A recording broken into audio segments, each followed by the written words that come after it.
আজি বাৰে বাৰে ডায়েৰীখন উলিয়াইছোঁ আৰু কিবা এটা লিখিব বিচাৰিছোঁ, কিন্তু পৰা নাই। তাৰপিছত ভাবিলোঁ লেপটপতে কিবা এটা কাম কৰোঁ, কিন্তু নাই, ইয়াতো মই ফ'কাছ কৰিব পৰা নাই। কিন্তু কিয়? আজি যেন মনটোৱেই মোৰ ওচৰত নাই। ক'ত বা ঘূৰি ফুৰিছে, কাক বা বিচাৰি ফুৰিছে, নাজানো।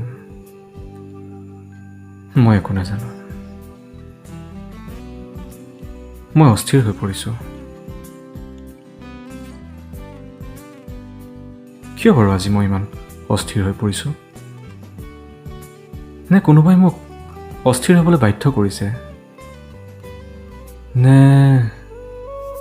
কোনোবাই মোক মনত পেলাইছে?